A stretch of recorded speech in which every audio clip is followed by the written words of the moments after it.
पूर्णप्रेष्ठपरस्वामी व्याप्तकर्ता उपकारकः रक्षत्येव तदीयं मां कर्मार्चो गुरुदेवगः आपादमौलिपर्यन्तं गुरूणाम् आकृतिं स्मरेत् तेन विघ्नाः प्रणश्यन्ति सिद्ध्यन्ति च मनोरथाः।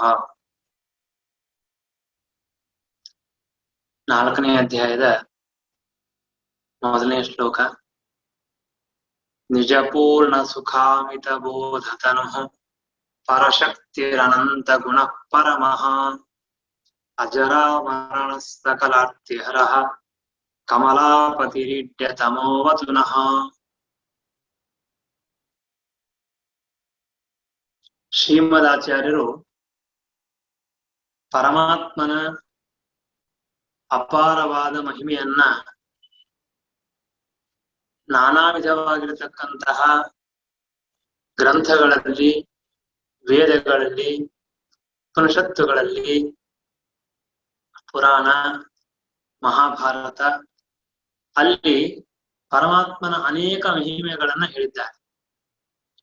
ಆ ಭಗವಂತನ ಅನೇಕ ಮಹಿಮೆಗಳನ್ನ ಹೇಳಿದ್ದು ಅದು ಕೆಲವು ಬಾರಿ ಅವತಾರಗಳಾಗಬಹುದು, ಅಥವಾ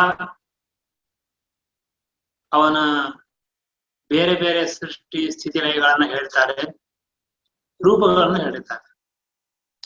ಆದ್ರೆ ಭಗವಂತನ ಮಹಾತ್ಮ್ಯ, ನಾನು ನಿನ್ನೆ ಒಂದು ಮಾತು ಹೇಳ್ತಾ ಇದ್ದೆ ಮೊನ್ನೆ ಹೇಳುವಾಗ, ದೇವರ ರೂಪಗಳು, ದೇವರಲ್ಲಿರ್ತಕ್ಕಂತಹ ಗುಣಗಳು ಹಾಗೂ ಭಗವಂತನ ಕ್ರಿಯೆ, ಈ ಮೂರನ್ನ ನಾವು ಚಿಂತನೆ ಮಾಡಬೇಕಾಗ್ತದೆ. ಈ ಮೂರನ್ನು ನಾವು ಚಿಂತನೆ ಮಾಡಬೇಕಾದಾಗ ಭಗವಂತ ರೂಪಗಳನ್ನು ನಾವು ಮೇಲಿನ ಮೇಲೆ ಕೇಳ್ತೇವೆ. ಮತ್ಸ್ಯ, ಕೂರ್ಮ, ವರಾಹ, ನರಸಿಂಹ ಮೊದಲಾಗಿರ್ತಕ್ಕಂತಹ ಅವತಾರಗಳು ನಿರಂತರವಾಗಿ ಆ ಬೇರೆ ಬೇರೆ ಅವತಾರಗಳ ಬಗ್ಗೆ ನಾವು ಬೇಕಾದಷ್ಟು ಸಾರಿ ಕೇಳ್ತೇವೆ. ಆ ಭಗವಂತನ ಒಂದೊಂದು ರೂಪಗಳನ್ನ ಒಂದೊಂದು ದಿನ ಚಿಂತನೆ ಮಾಡ್ತಾ ಇರುವಾಗ ಆ ಭಗವಂತನಿರ್ತಕ್ಕಂತಹ ಮಹಾತ್ಮ್ಯ ಇದೆಯಲ್ಲ, ಗುಣಗಳು, ಆ ಗುಣಗಳನ್ನ ನಾವು ಚಿಂತನೆ ಮಾಡ್ಬೇಕು. ಅದು ಬಹಳ ಮಹತ್ವದ್ದು. ಅದೇ ಭಗವಂತನ ಮಹಿಮೆ. ಆ ಮಹಿಮೆಯನ್ನ ಶ್ರೀಮದಾಚಾರ್ಯರು ಇಲ್ಲಿ ಹೇಳ್ತಾ ಇದ್ದಾರೆ. ಮೊದಲನೇ ಶಬ್ದದ ಅರ್ಥ ತಿಳಿದುಕೊಂಡಿದ್ದೇವೆ. ನಿಜಪೂರ್ಣ ಸುಖಾಮಿತ ಬೋಧತನು, ಸ್ವಾಭಾವಿಕವಾದ ಪೂರ್ಣವಾದ ಸುಖ, ಅನಂತವಾದ ಜ್ಞಾನ ಇವೇ ದೇಹವಾಗಿ ಉಳ್ಳವನು ಪರಮಾತ್ಮ. ಅಂತಹ ಭಗವಂತನನ್ನ ಏನ್ ಕರೀತಾರೆ? ನಿಜ ಪೂರ್ಣ ಸುಖ ಅಮಿತ ಬೋಧತನು. ಈ ಶಬ್ದದಿಂದ ಶ್ರೀಮದಾಚಾರ್ಯರು ಆ ಅಭಿಪ್ರಾಯವನ್ನು ತಿಳಿಸಿಕೊಟ್ಟಿದ್ದಾರೆ. ಅದಾದ್ಮೇಲೆ ಪರಶಕ್ತಿ ಅನಂತ ಗುಣ ಪರಮಾತ್ಮ. ಪರಮಾತ್ಮನಿಗೆ ಸಾಮರ್ಥ್ಯವಿದೆ. ಭಗವಂತನ ಸಾಮರ್ಥ್ಯ ಎಂಥದ್ದು ಅಂತಂದರೆ, ಸಾಮರ್ಥ್ಯವನ್ನ ನಾವು ತಿಳಿಯೋಲಿಕ್ಕೆ ಆಗೋದಿಲ್ಲ. ಅಷ್ಟು ರೀತಿಯ ಸಾಮರ್ಥ್ಯಗಳು ಭಗವಂತನಿಗೆ ಇದೆ. ಒಂದಲ್ಲ, ಎರಡಲ್ಲ, ನಾಲ್ಕಲ್ಲ, 8 ಅಲ್ಲ, 10 ಅಲ್ಲ. ಜಗತ್ತಿನಲ್ಲಿ ಜಡವಾದ ಪದಾರ್ಥಗಳಿಗೆ ಯಾವ್ಯಾವ ತರಹದ ಶಕ್ತಿಗಳಿದೆಯೋ ಆ ಎಲ್ಲ ವಿಧವಾಗಿರ್ತಕ್ಕಂತಹ ಶಕ್ತಿಗಳನ್ನ ಕೊಟ್ಟವನೇ ಪರಮಾತ್ಮ. ಹೀಗಾಗಿ ಇವತ್ತು ನಾವು ಜಗತ್ತಿನಲ್ಲಿ ಜಡವಾಗಿರತಕ್ಕಂತಹ ಬೇಕಾದಷ್ಟು ಪದಾರ್ಥಗಳನ್ನು ನೋಡ್ತೇವೆ, ಜೊತೆಗೆ ಚೇತನರಾದ ಪದಾರ್ಥಗಳನ್ನು ನೋಡ್ತೇವೆ. ಆ ಜಡವಾದ ಪದಾರ್ಥಗಳಿಗೂ ನಿಯಾಮಕನಾದವನು ಪರಮಾತ್ಮ, ಚೇತನರಿಗೂ ನಿಯಾಮಕನಾದವನು ಪರಮಾತ್ಮ. ಜಡವಾದ ವಸ್ತುಗಳಿಗೆ ನಿಯಾಮಕನಾಗಿದ್ದಾನೆ ಪರಮಾತ್ಮ ಅಂತ ಹೇಳ್ತಾ ಇರುವಾಗ, ಆ ಜಡವಾದ ವಸ್ತುಗಳಲ್ಲಿಯೂ ಕೂಡ ನಾನಾ ವಿಧವಾದ ಶಕ್ತಿಗಳಿದೆ, ಚೇತನರಲ್ಲಿಯೂ ಶಕ್ತಿ ಇದೆ. ಮೊದಲನೇದ್ದು ಒಂದು ವಸ್ತುವನ್ನ ತನ್ನ ಅಧೀನವಾಗಿ ಇಟ್ಟುಕೊಳ್ಳಬೇಕಾದರೆ ಸ್ವಯಂ ನಮಗೆ ಆ ಶಕ್ತಿ ಬೇಕು. ಆ ಶಕ್ತಿ ಇಲ್ಲ ಅಂತಾದರೆ ಆ ವ್ಯಕ್ತಿ, ಆ ವಸ್ತು ನಿಮ್ಮ ಅಧೀನ ಆಗುವುದಿಲ್ಲ. ಸಮಸ್ತವಾಗಿರುವಂತಹ ಬ್ರಹ್ಮಾಂಡ, ಚೇತನ ಅಚೇತನಾತ್ಮಕವಾಗಿರ್ತಕ್ಕಂತಹ ಬ್ರಹ್ಮಾಂಡ ಭಗವಂತನ ಅಧೀನವಾಗಿದೆ ಅಂತಂದ ಮೇಲೆ ಆ ಸಮಸ್ತವಾಗಿರ್ತಕ್ಕಂತಹ ಬ್ರಹ್ಮಾಂಡವನ್ನ ತನ್ನ ಅಧೀನವಾಗಿ ಇಟ್ಟುಕೊಳ್ಳುವಂತಹ ಶಕ್ತಿ ಪರಮಾತ್ಮನಿಗಿರಬೇಕು. ಹಾಗಿದ್ದರೆ ಮಾತ್ರ ಪರಮಾತ್ಮ ಈ ಜಗತ್ತನ್ನ ನಿಯಮನ ಮಾಡಲು ಸಾಧ್ಯ. ಚೇತನಾತ್ಮಕವಾಗಿರ್ತಕ್ಕಂತಹ ಸಮಸ್ತ ಬ್ರಹ್ಮಾಂಡಕ್ಕೆ ನಿಯಾಮಕನಾಗಿದ್ದಾನೆ ಎಂಬುದಾಗಿ ಹೇಳಲು ಬರುತ್ತದೆ. ಇಲ್ಲಿ ಅದು ಹೇಳಿಕ್ ಆಗೋದಿಲ್ಲ. ಆದ್ದರಿಂದ ಶ್ರೀಮದಾಚಾರ್ಯರು ಮೊಟ್ಟ ಮೊದಲಿಗೆ ಯಾವಂತನ್ನು ಹೇಳ್ತಾರೆ, ಪರಶಕ್ತಿ. ಪರಮಾತ್ಮನಿಗೆ ಪರ ಅಂದ್ರೆ ಶ್ರೇಷ್ಠ, ಉತ್ತಮವಾದ ಶಕ್ತಿ ಉಳ್ಳವನು. ಪರಿಷತ್ತಿನಲ್ಲಿ ಹೇಳುವಾಗ ಪರಾಸ್ಯ ಶಕ್ತಿ ವಿಧೇಯತೆ ಸ್ವಾಭಾವಿಕಿ ಜ್ಞಾನ ಬಲ ಕ್ರಿಯಾಚ ಎಂಬುದಾಗಿ ಹೇಳ್ತಾರೆ.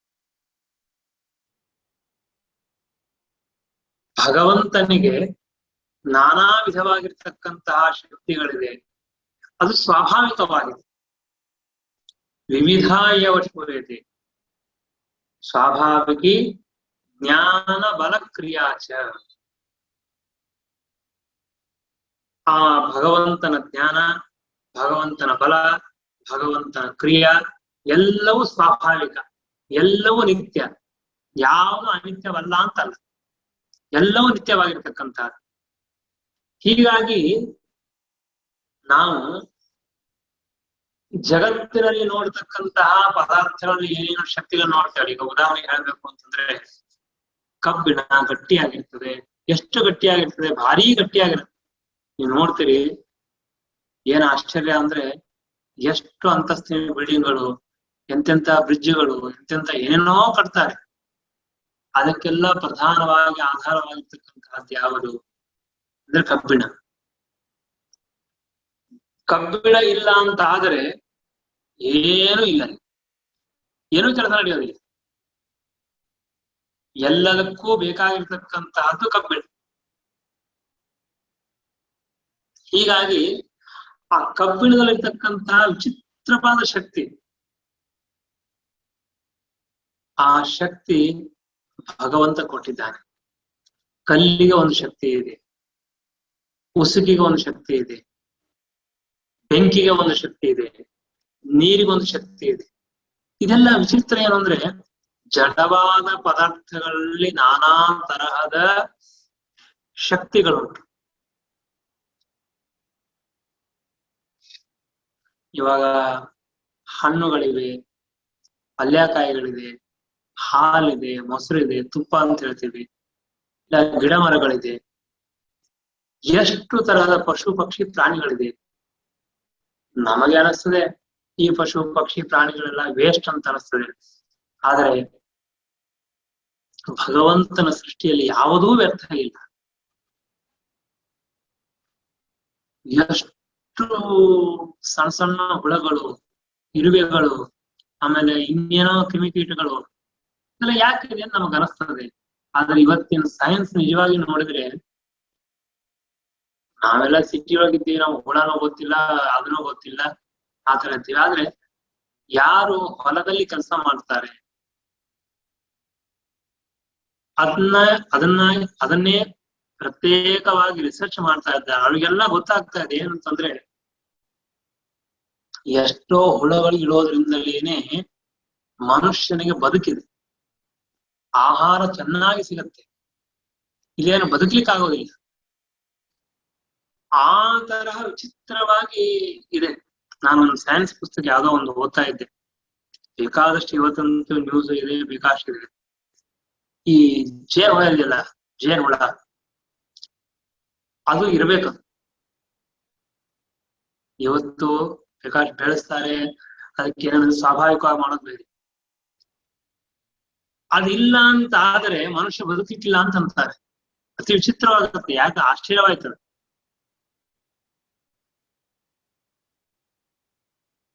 ಆದ್ರೆ ಮನುಷ್ಯ ಬದುಕಲಿಕ್ಕೆ ಪ್ರಾಣಿಗಳು ಬೇಕು, ಪ್ರಾಣಿಗಳು ಬದುಕಲಿಕ್ಕೆ ಮನುಷ್ಯ ಬೇಕು. ಯಾಕೆ ಮನುಷ್ಯನೇ ತಾನೇ ಈಗ ಅಕ್ಕಿ ಬಿತ್ತೋದು, ಬೇಳೆ, ಗಿಡ ಮರಗಳು, ಮಾವಿನ ಹಣ್ಣು, ಇನ್ನು ಚಿಕ್ಕು ಹಣ್ಣು, ಇನ್ಯಾವುದೋ ಹಣ್ಣುಗಳು, ಈ ಎಲ್ಲ ಹಣ್ಣುಗಳನ್ನ ಯಾರು ಇದು ಮಾಡ್ತಾರೆ? ಮನುಷ್ಯನೇ ಮಾಡಬೇಕು. ಹೀಗಾಗಿ ಆ ಮನುಷ್ಯ ಪ್ರಾಣಿಗಳನ್ನ ಬದುಕಿಸ್ತಾನೆ, ಪ್ರಾಣಿಗಳು ಮನುಷ್ಯನ ಬದುಕಿಸ್ತವೆ. ಮನುಷ್ಯನಿಗೆ ಸ್ವಲ್ಪ ಅಹಂಕಾರ ಜಾಸ್ತಿ, ನಾನು ಬಹಳ ಬುದ್ಧಿವಂತ ಅಂತ ತಿಳ್ಕೊಂಡಿದ್ದಾನೆ, ನನ್ನಿಂದ ಇಡೀ ಜಗತ್ತು ನಡೀತೆ ಅಂತ ತಿಳ್ಕೊಂಡಿದ್ದಾನೆ. ಆದ್ರೆ ಶಾಸ್ತ್ರ ಅದನ್ನು ಹೇಳೋದಿಲ್ಲ. ಶಾಸ್ತ್ರ ಹೇಳುತ್ತೆ, ಈ ಜಗತ್ತಿನಲ್ಲಿ ಎಲ್ಲರೂ ಭಗವಂತನ ಎದುರಿಗೆ ಸಮಾನರು. ದೇವರು ಎಲ್ಲರಿಗೂ ಒಂದೊಂದು ಶಕ್ತಿ ಕೊಡ್ತಾನೆ. ವಿಚಿತ್ರವೇ, ಆ ಪಕ್ಷಿಗಳನ್ನು ನೋಡಬೇಕು. ಏನ್ ಪಕ್ಷಿಗಳು! ಆ ಗೂಡು ಕಟ್ತದೆ ನೋಡ್ರಿ ಒಂದು ಗಿಡದಲ್ಲಿ. ವಿಚಿತ್ರ ಏನಂದ್ರೆ, ಒಂದು ಬಾವಿ ಇರುತ್ತೆ, ದೊಡ್ಡದಾಗಿರ್ತಕ್ಕಂತಹ ಬಾವಿ. ಆ ಬಾವಿಯಲ್ಲಿ ಸಮೀಪದ ಗಿಡ, ಆ ಗಿಡದ ಮರದ ಟೊಂಗೆ ಒಂದ್ ಕಡೆ ಬಂದಿರ್ತದೆ. ಅದೇನಾದ್ರೂ ಬಿದ್ದರೆ ಕೆಳಗಡೆ ನೀರು ಬಿದ್ದು ಹೋಗುತ್ತೆ. ಆದ್ರೆ ಆ ನೀರನ್ನು ಬೀಳದೇ ಇದ್ದಂತೆ ಒಂದೊಂದೇ ಕಡ್ಡಿ ತಗೊಂಡು ಬಂದು ಬಂದು ಏನ್ ಡಿಸೈನ್ ಮಾಡ್ತದೆ! ಹೇಗ್ ಒಬ್ಬ ಮನುಷ್ಯನ ಕಟ್ಟಿ ಸಾಧ್ಯ ಇಲ್ಲ. ಆದ್ರೆ ಆ ಗುಬ್ಬಿ ಮರಿಗಳಿಗೆ, ಬೇರೆ ಪ್ರಾಣಿಗಳಿಗೆ ಗೊತ್ತು ಈ ಶಕ್ತಿ ಯಾರು ಕೊಟ್ರು. ಪರಶಕ್ತಿ. ನಾನಾ ವಿಧವಾಗಿರ್ತಕ್ಕಂತಹ ಕಲೆಗಳು ಜಗತ್ತಿನಲ್ಲಿದೆ, ಶಕ್ತಿಗಳಿದೆ, ವೈಶಿಷ್ಟ್ಯ ಇದೆ. ಜಡವಾದ ವಸ್ತುಗಳಿರ್ಬೋದು, ಚೇತನವಾಗಿರ್ತಕ್ಕಂತಹ ವಸ್ತು ಇರ್ಬೋದು. ಆ ಎಲ್ಲ ಶಕ್ತಿಯನ್ನು ಕೊಟ್ಟವನು, ಅಥವಾ ಎಲ್ಲ ಶಕ್ತಿಗೆ ನಿಯಾಮಕನಾದವನು, ಎಲ್ಲ ಶಕ್ತಿಗೆ ಪ್ರೇರಕನಾದವನು, ಆ ಎಲ್ಲ ವಿಧವಾದ ಶಕ್ತಿಯನ್ನು ಪಡೆದವನು, ಅಥವಾ ಎಲ್ಲ ಶಕ್ತಿಯಂತರೂ ಮೀರಿದ ಶಕ್ತಿಯನ್ನು ಹೊಂದಿದವನು ಪರಮಾತ್ಮ. ಹೀಗಾಗಿ ಪರಶಕ್ತಿ. ಶ್ರೀಮದಾಚಾರ್ಯರಿಗೆ ಪಾಪ ಶಬ್ದಗಳು ತುಂಬಾ ಕಡಿಮೆ ಆಗಿಬಿಡುತ್ತೆ. ಎಷ್ಟು ಭಗವಂತನ ವರ್ಣನೆ ಮಾಡಿದ್ರು ಅವ್ರಿಗೆ ಸಾಕಾಗೋದಿಲ್ಲ. ಪರಮಾತ್ಮನನ್ನ ತುಂಬಿ ತುಂಬಿ ತುಂಬಿ ತುಳುತ್ತಾರೆ ಅವರು. ನಮಗೆಲ್ಲ ಈ ಬ್ರಹ್ಮಾಂಡವನ್ನು ನೋಡುವಾಗ, ಬ್ರಹ್ಮಾಂಡಕ್ಕೆ ಅಧಿಪತಿಯಾಗಿರ್ತಕ್ಕಂತಹ ಭಗವಂತನ ನೋಡುವ ದೊಡ್ಡ ಕಣ್ಣು ಶ್ರೀಮದಾಚಾರ್ಯ ನಮ್ಗೆ ಕೊಡ್ತಾರೆ. ಈ ಕಣ್ಣಿನಿಂದ ನಿಮಗೆ ದೇವ ನೋಡ್ಲಿಕ್ಕೆ ಆಗೋದಿಲ್ಲ. ನಾನು ಶಾಸ್ತ್ರದ ಮಾತುಗಳನ್ನು ಹೇಳಿ ನೀವೊಂದು ಕಣ್ಣು ಕೊಡ್ತೇನೆ, ಆ ಕಣ್ಣಿಂದ ನೋಡ್ರಿ, ಈ ಜಗತ್ತಿನೊಳಗೆ ಭಗವಂತ ಕಾಣಿಸ್ತಾನೆ, ಭಗವಂತನ ಮಹಾತ್ಮೆ ಕಾಣಿಸ್ತದೆ, ಭಗವಂತನ ವೈಶಿಷ್ಟ್ಯವನ್ನು ನೀವು ಇಡೀ ಜಗತ್ತನ್ನು ನೋಡಬಹುದು. ನೀವು ಮನಸ್ಸು ಮಾತ್ರ ಬೇಕು. ಆ ಮನಸ್ಸಿನಲ್ಲಿ ಚಿಂತನೆ ಮಾತ್ರ ಇದ್ರೆ ಏನು ಆನಂದವೇ. ಆ ಜ್ಞಾನಿಗಿರುವಷ್ಟು ಸಂತೋಷ ಯಾರಿಗೂ ಆಗೋದಿಲ್ಲ. ಎಲ್ಲ ಕಡೆಗೆ ಭಗವಂತನ ನೋಡುವಂತಹ ವ್ಯಕ್ತಿಗೆ ಏನ್ ತೃಪ್ತಿ ಇದೆ, ಏನ್ ಸಂತೋಷ ಇದೆ. ಪರಶಕ್ತಿ ಅನಂತ ಗುಣ ಪರಮಃ. ದೇವರ ಗುಣಗಳು ಶ್ರೀಮದಾಚಾರ್ಯ ಅಂದ್ರೆ 1, 2, 3, 4 ಹೇಳಿ ಎಲ್ಲ ಸಾಕಾಗೋಯ್ತು. ಅವರೆಲ್ಲ ಮಾಡ ಅನಂತ ಗುಣ. ನಮಗೆ ದೇವರಲ್ಲಿ ಪ್ರೀತಿ ತುಂಬಾ ಕಡಿಮೆ, ವಿಶ್ವಾಸವೂ ಇದೆ, ಇಲ್ಲ ಅಂತಿಲ್ಲ, ನಂಬಿಕೆಯೂ ಅಷ್ಟಕ್ಕಷ್ಟ ಇದೆ. ದಾಸರು ಒಂದು ಹಾಡನ್ನ ಹೇಳ್ತಾರೆ, ನಿನ್ನ ಸುಗುಣಗಳ ನಂಬಿಕೆ ನನಗಿಲ್ಲ, ದೇವ ನಮ್ಮ ರಕ್ಷಣೆ ಮಾಡೇ ಮಾಡ್ತಾನೆ ಅಂತ ನಂಬಿಕೆ ಬೇಕಲ್ಲ. ಆ ನಂಬಿಕೆ, ನಿನ್ನ ಸುಗುಣಗಳ ನಂಬಿಕೆ ನನಗಿಲ್ಲ.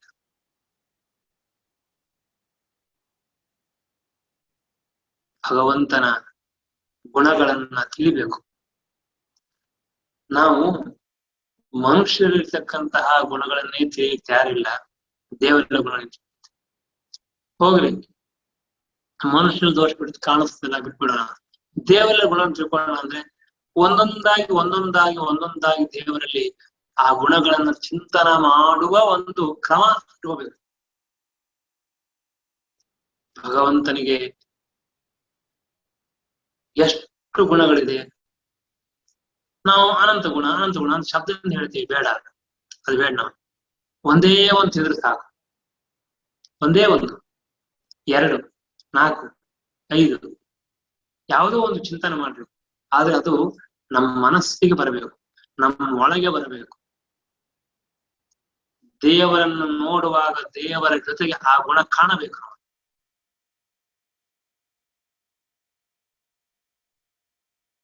ದೇವರನ್ನ ನಾವು ನೋಡ್ಬೇಕ್ರಿ.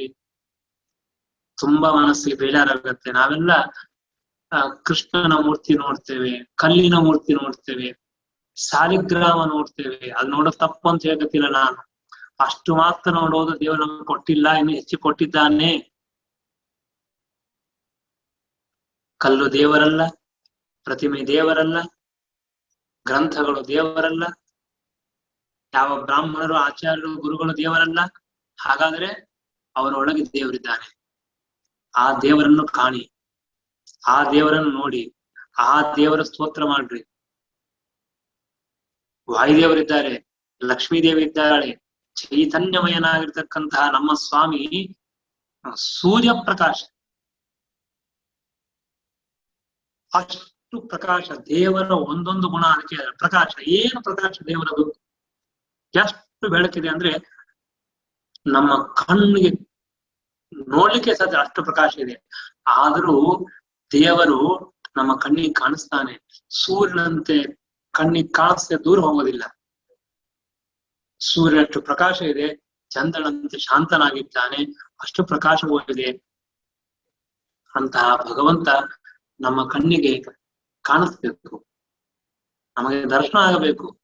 ನಾವು ಪ್ರತಿನಿತ್ಯ ನಮ್ಮ ಮನಸ್ಸಿನಿಂದ ಭಗವಂತನ ದರ್ಶನ ಮಾಡ್ಕೊಳ್ಬೇಕು. ಮನಸ್ಸಿನಿಂದ ಭಗವಂತನ 2 ಪಾದಗಳನ್ನ ಮುಟ್ಟಿ ನಾವು ಸಾಷ್ಟಾಂಗ ನಮಸ್ಕಾರ ಮಾಡಬೇಕು. ದೇವರ ಕೈ ತೆಗೆದುಕೊಂಡು ನಮ್ಮ ತೆರೆ ಮೇಲೆ ಇಟ್ಟುಕೊಂಡು, ಸ್ವಾಮಿ ಚಿನ್ಮಯವಾದ ಜ್ಞಾನಾನ್ಮಯವಾಗಿರ್ತಕ್ಕಂತಹ ನಿನ್ನ ಕೈಯನ್ನ ನನ್ನ ತಲೆ ಮೇಲೆ ಇಡು, ಪರಮಾನುಗ್ರಹ ಮಾಡುವಂತ ಭಗವಂತನ ಪ್ರಾರ್ಥನೆ ಮಾಡಬೇಕು. ದೇವರು ಮಾಡ್ತಾನೆ. ಯಾಕೆ ಮಾಡೋದು? ಪರಮದಯಾಲು ನಮ್ಮ ಸ್ವಾಮಿ. ಶ್ರೀಮದ್ ಆಚಾರ್ಯ ಅನಂತ ಗುಣ. ದೇವರ ಕರುಣಾಳು ಕರುಣಾಳು ಕರುಣಾಳು ಅಂದ್ರೆ ದೇವರಷ್ಟು ದಯಾ ಮಾಡುವ ಜಗತ್ತನ್ನು ಯಾರು ಇಲ್ಲಿ ಸಾಧ್ಯ? ನಮ್ಮ ಅನಂತ ಅನಂತ ಅನಂತ ಅಪರಾಧಗಳನ್ನು ನೋಡಿಯೂ ದೇವರು ನಮ್ಮನ್ನ ಹತ್ರ ಕರೀತಾನಲ್ಲ, ಇದಕ್ಕಿಂತಲೂ ಹೆಚ್ಚಿಗೆ ಕರುಣಾಮಯಿ ಯಾರಿರ್ಬೇಕು?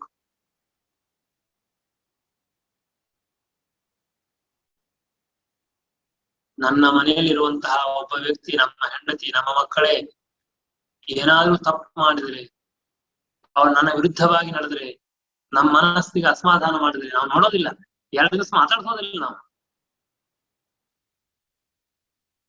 ನಾನಿಷ್ಟೆಲ್ಲ ಮಾಡಿದ್ದೆ, ನನಗೇನು ಮರ್ಯಾದೆ ಕೊಡ್ಲಿಲ್ಲ, ಉಪಕಾರ ಮಾಡ್ಲಿಲ್ಲ, ನೆನಪೇ ಇಲ್ಲ, ಸರಿ ಹೋಗು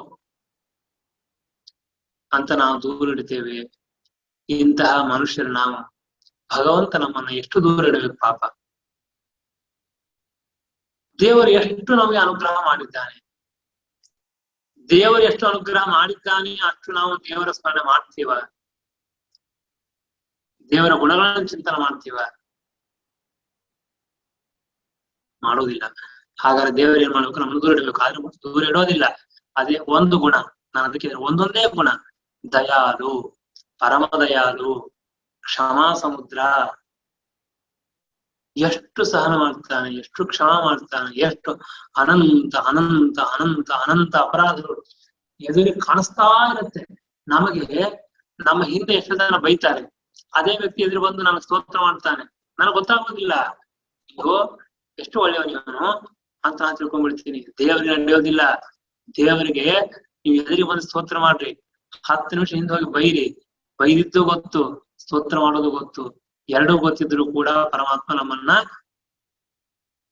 ನೋಡ್ತಾನೆ, ಅನುಗ್ರಹ ಮಾಡ್ತಾನೆ, ಸಮೀಪಕ್ಕೆ ಕರೀತಾನೆ.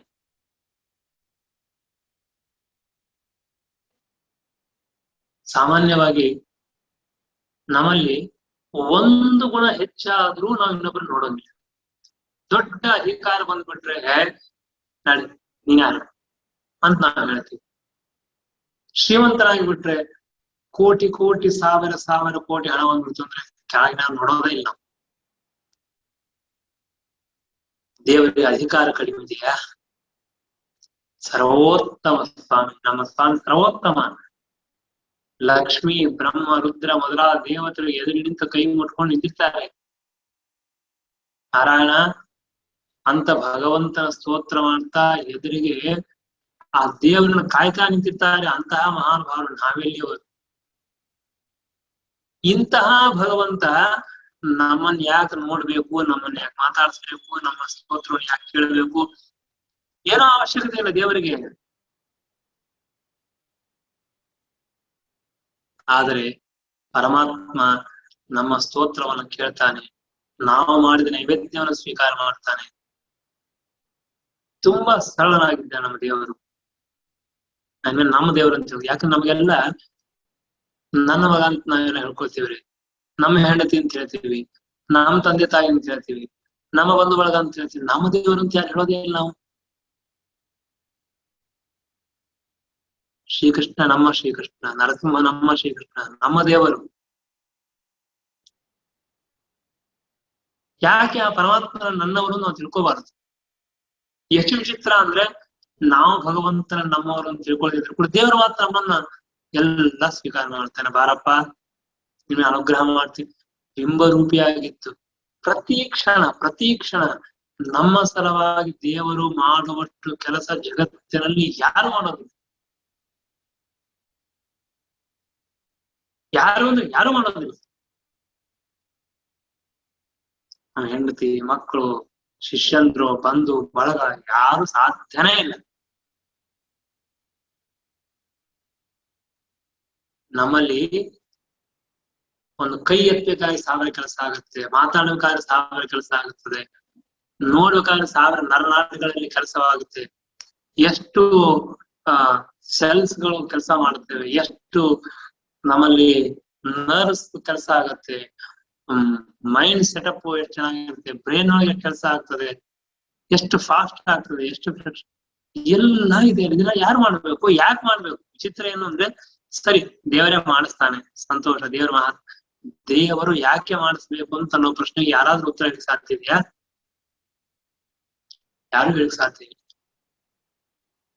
ಪರಮಾತ್ಮ ನಾನು ಇವತ್ತು ಏನೋ ಕೆಲಸ ಮಾಡೋದಿಲ್ಲ ಅಂತ ಒಂದು ಕ್ಷಣ ಈ ಜಗತ್ತಿನಲ್ಲಿರ್ತಕ್ಕಂತಹ 1000 ಜನ, ಕೋಟಿ ಜನ ತಾವು ಸ್ಟ್ರೈಕ್ ಮಾಡ್ತಾರೆ, ಏನೇನೋ ಹೇಳ್ತಾರೆ, ಏನೇನೋ ಮಾತಾಡ್ತಾರೆ, ಏನೋ ಸಂಬಂಧ ಇರಂಗಿಲ್ಲ. ನಮ್ಮ ಸರ್ವೋತ್ತಮನಾಗಿರ್ತಕ್ಕಂತಹ ಸ್ವಾಮಿ ನಾರಾಯಣ ಎಂದೂ ಸ್ಟ್ರೈಕ್ ಮಾಡೋದೇ ಇಲ್ಲ. ಎಲ್ಲರಲ್ಲಿಯೂ ಇದ್ದಾನೆ, ಎಲ್ಲ ಕೆಲಸವನ್ನು ಮಾಡ್ತಾನೆ. ಪರಶಕ್ತಿ ಅನಂತ ಗುಣ. ದೇವರಿಗೆ ಎಲ್ಲಾ ಶಕ್ತಿ ಉಂಟು. ಇಂತಹ ಶಕ್ತಿ ದೇವರಲ್ಲಿ ಇಲ್ಲ ಅಂತಿಲ್ಲ.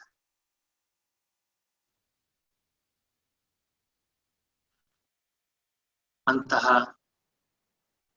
ಮಹಾನುಭಾವ, ಸರ್ವೋತ್ತಮ, ಸ್ವತಂತ್ರ, ಜ್ಞಾನಾನಂದಮಯ,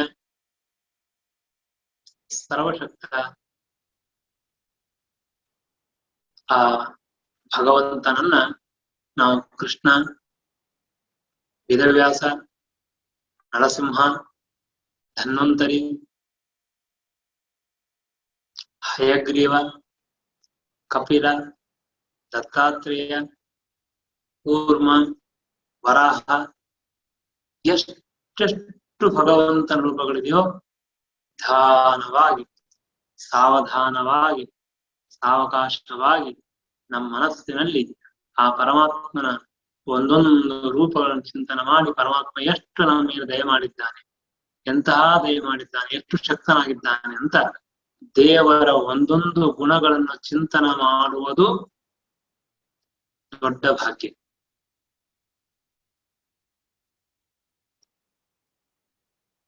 ಶಬ್ದಗಳಿಂದ ಮಾತ್ರ ಭಗವಂತನ ತಿಳಿಯದೆ ಫಸ್ಟ್ ಸ್ಟೇಜ್ ಅದೇ ಹೇಳ್ಬೇಕು, ಬೇಡ ಅಂತಲ್ಲ. ಆದ್ರೆ ನೆಕ್ಸ್ಟ್ ಸ್ಟೇಜ್ ಏನಂತಂದ್ರೆ, ನಮ್ಮ ಮನಸ್ಸು ದೇವರಿಗೆ ಕೊಡ್ಬೇಕು, ನಮ್ಮ ದೇಹೇಂದ್ರಿಯಗಳನ್ನ ಪೂರ್ತಿಯಾಗಿ ಭಗವಂತನ ಅಧೀನ ಅಂತ ಭಗವಂತನ ಒಪ್ಪಿಸಬೇಕು. ಹಾಗಿದ್ರೆ ಮಾತ್ರ ನಮ್ಮ ಸಾಧನ ಚೆನ್ನಾಗಿ ನಡೀತದೆ. ನಮ್ಮ ಸ್ವಾಮಿ ಭಗವಂತ, ಅದಕ್ಕೆ ನೀವೆಲ್ಲರೂ ಪ್ರತಿಜ್ಞೆ ಮಾಡ್ರಿ, ಎಲ್ಲರೂ ಸಂಕಲ್ಪ ಮಾಡಿ, ಮನಸ್ಸನ್ನು ಪ್ರಾರ್ಥನೆ ಮಾಡ್ರಿ, ನಮ್ಮ ದೇವರು ನಮ್ಮ ದೇವರು ನಮ್ಮ ಕೃಷ್ಣ ನಮ್ಮ ನರಸಿಂಹ ಅಂತ ಹೇಳ್ಬೇಕು, ಗಟ್ಟಿಯಾಗಿ ಹೇಳ್ಬೇಕು, ಧೈರ್ಯದಿಂದ ಹೇಳ್ಬೇಕು, ಸ್ಥೈರ್ಯದಿಂದ ಹೇಳ್ಬೇಕು. ಅಂತಹ ಸ್ವಾಮಿ ನಮ್ಮೆಲ್ಲರ ಅಂತರ್ಯಾಮಿಯಾಗಿದ್ದಾನೆ, ಸರ್ವಾಂತರ್ಯಾಮಿ, ಸರ್ವನಿಯಾಮಕ, ಎಲ್ಲರಲ್ಲಿ ಇದ್ದು ನಾನಾ ವಿಧವಾದ ಕಾರ್ಯಗಳನ್ನು ಮಾಡಿಸ್ತಾ ಇದ್ದಾನೆ. ಅಂತಹ ಭಗವಂತ ನಮ್ಮ ಮೇಲೆ ಪೂರ್ಣ ಅನುಗ್ರಹ ಮಾಡ್ಲಿ, ಉತ್ತಮ ಸಾಧನ ಮಾಡಿಸ್ಲಿ, ಅವನ ಪರೋಕ್ಷ ಜ್ಞಾನ ಅಪರೋಕ್ಷ ಜ್ಞಾನ ಕೊಟ್ಟು ಅನುಗ್ರಹ ಮಾಡಲಿ ಎಂಬುದಾಗಿ ಪ್ರಾರ್ಥನೆ ಮಾಡೋಣ. ಹರೇ ನಮಃ. ಶ್ರೀಕೃಷ್ಣಾರ್ಪಣ.